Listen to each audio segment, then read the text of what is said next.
கர்த்தருக்குள் பிரியமான அன்பு சகோதர சகோதரிகளே, உங்களை ஆண்டவராகிய இயேசு கிறிஸ்துவின் நாமத்தில் அன்புடன் வாழ்த்துகிறேன். ప్రభునందు ప్రియమైన సహోదరి సహోదరుడా, ప్రభువైన యేసుక్రీస్తు నామం నందున మిమ్మల్ని అందరినీ ప్రేమతో అభినందిస్తున్నాను. 20వ సంగీతం 1వ వచనం ఈ విధமாக சொல்கிறது. కీర్తనల గ్రంథం 20వ అధికారం 1వ వచనం ఇలా సెలవిస్తుంది. ஆபத்து நாளில் கர்த்தர் உமது ஜெபத்தை கேட்பாராக.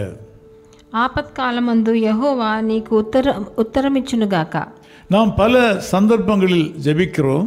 మనం ఎన్నో సందర్భాల్లో మనం ప్రార్థిస్తూ ఉంటాము. பல காரியங்களுக்காக நாம் ஜெபிக்கிறோம். ఎన్నో కార్యాల కోసం మనం ప్రార్థిస్తూ ఉంటాము. பல சூழ்நிலைகளில் தொடர்ந்து ஜெபித்துக் கொண்டே இருக்கிறோம். ఎన్నో పరిస్థితుల్లో మనం ప్రార్థిస్తూనే ఉంటున్నాము. ஆனால் எல்லா ஜெபங்களுக்கும் நாம் எதிர்பார்க்கிறபடி பதில் கிடைப்பதில்லை.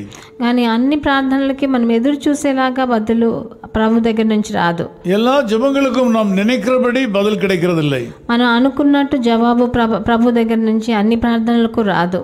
நம் நினைக்கிறபடி நமக்கு தோன்றுகிறபடி காரியங்கள் நடக்கிறதில்லை. మనం అనుకున్నట్టు మనం ఆలోచించినట్టు మనకు బదులు రాదు. ஆனால் இந்த వచనం நமக்கு ஒரு உறுதியை கொடுக்கிறது. కానీ ఈ వచనం మనకు ఒక నమ్మకాన్ని ఇస్తుంది. ஆபத்து நாளில் கர்த்தர் உமது ஜெபத்தை கேட்பார்.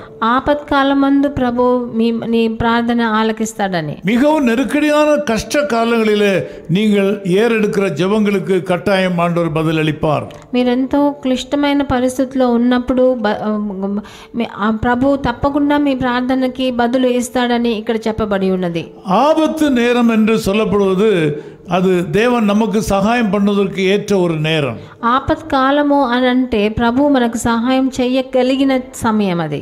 நம்முடைய ஆபத்து நேரம் தேவனுடைய நேரம். அது మనకు ఉన్న ఆపత్కాలం అన్నది దేవుని సమయముగా మనం తీసుకోవచ్చు. ஆபத்து காலத்தில் என்னை நோக்கி கூப்பிடு. ఆపత్కాలమందు నన్ను చూసి నాకు మొరపెట్టు, நான் உனக்கு செவி கொடுப்பேன். నేను నీకు చెవి యొగ్గి నిన్ను వింటాను అంటున్నాను. நான் உன்னை விடுவிப்பேன். నేను నిన్ను విడుదల చేస్తాను అంటున్నాను. ஆகவே நீங்கள் தைரியமாக ஜெபிக்கலாம். అందుకని మీరు ధైర్యంగా ప్రార్థించవచ్చు. இன்னைக்கு ஒரு ஆபத்தில் நீங்கள் இருக்கலாம். ఒకవేళ ఇప్పుడు ఒక ఆపత్తులో మీరు ఉండొచ్చు. இன்னைக்கு ஒரு கஷ்டத்தில் நீங்கள் இருக்கலாம். మీరు ఒక కష్టంలో ఇప్పుడు ఉన్నారేమో. உங்களுக்கு மருத்துவர் சில கருத்துக்களை சொல்லி இருக்கலாம். మీకు డాక్టర్స్ కొన్ని విషయాలు చెప్పుండొచ్చు. உங்கள் காரியங்களிலே உங்களுடைய ஆபத்து நேரத்தில் நீங்கள் கருத்தாய் ஆண்டவரை நோக்கி வேண்டிக் கொள்ளும் போது நிச்சயமாக அந்த நேரத்தில் உங்களுக்கு உதவி செய்வார். మీ ఆపత్కాలమందు మీరు ఎంతో శ్రద్ధతో ప్రభువుని చూసి మనవి చేసినప్పుడు తప్పకుండా ప్రభు మీ ప్రార్థనకు జవాబిస్తాడు. இன்று உங்கள் சூழ்நிலைகளை ஆண்டவர் மாற்றுவார். ఈ రోజు మీ పరిస్థితులను ప్రభు మారుస్తాడు. மறுபடியும் சொல்கிறேன், கர்த்தர் உங்களுக்கு உதவி செய்வதற்கான சரியான நேரம் உங்கள் ஆபத்து நேரம். మళ్ళీ మీకు చెప్తున్నాను, మీకు సహాయం చేయగలిగిన సమయం మీ ఆపత్కాలమే ప్రభు దగ్గర నుంచి. எந்த கஷ்டமாக இருந்தாலும் நீங்கள் அவரிடத்தில் வாருங்கள். మీకు ఎలాంటి కష్టం ఉన్నా ప్రభు దగ్గరికి రండి. நீண்ட காலம் உங்கள் ஜெபம் கேட்கப்படாமல் இருந்ததனால நீங்கள் சோர்ந்து போகாதீர்கள். ఎన్నో సంవత్సరాలుగా చేసిన ప్రార్థన ఇంకా ప్రభు జవాబు ఇవ్వలేదని మీరు సొమ్మసిల్లిపోకండి. ஆபத்து காலத்தில் ஜெபம் என்று சொல்லப்படுவது தேவன் உங்களுக்கு దయவு பாராட்டும் நல்ல நேரம். ఆపత్కాలమందు ఆయనను చూసి మీరు మొరపెట్టేది అనేది ఆయన మీకు సహాయం చేసే సరి అయిన సమయంగా మీరు తీసుకోవాలి. இன்றைக்கு உங்கள் வாழ்க்கையில் ஆண்டவர் ஒரு அதிசயத்தை செய்வார். ఈ రోజు ప్రభు మీ జీవితంలో ఒక అతిశయాన్ని చేస్తాడు. நாம் ஜெபிக்கலாம். మనం ప్రార్థన చేద్దాం. நல்ல பிதாவே, உம்மை நன்றியோடு ஸ்தோத்திரிக்கிறோம். మంచి తండ్రి, మీకు వందనాలు స్తుతులు. ஆண்டவர், இந்த மக்கள் கடினமான பாதை வழியாக கடந்து செல்கிறார்கள்.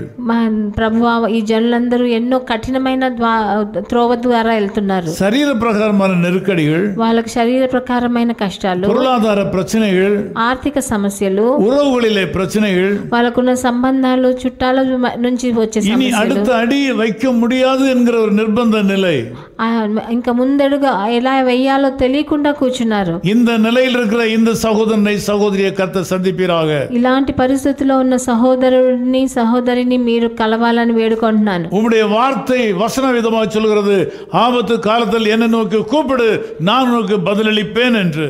మీ వచనం చెప్తుంది, ఆపత్కాలమందు నన్ను చూసి మొరపెట్టు, నేను తప్పకుండా నీకు జవాబిస్తానని చెప్తున్నారు. அந்த వాగ్దానం இந்த மக்களுடைய வாழ்க்கையில் இன்று நிறைவேறுவதாக. మీరు ఇచ్చిన వాగ్దానం వాళ్ళ జీవితంలో నెరవేరని తండ్రి, நான் உம்முடைய ஊழியக்காரனாக நின்று இந்த வார்த்தையை சொல்லி இவர்களை ஆசீர்வதிக்கிறேன். నేను మీ సేవకుడిగా నిలబడి ఈ మాటను చెప్పి వాళ్ళని ఆశీర్వదిస్తున్నాను. உம்முடைய நன்மை இந்த மக்களுக்கு கிடைப்பதாக.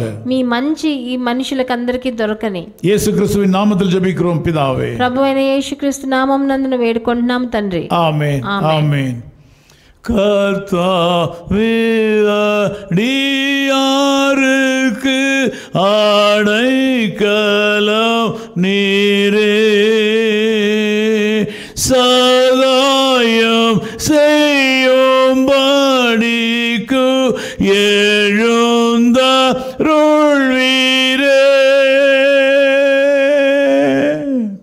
Echo of His Call Ministries, 10 Muhammad Abdullah 2nd Street, opposite International Cricket Stadium, Chepauk, Chennai 600005, India.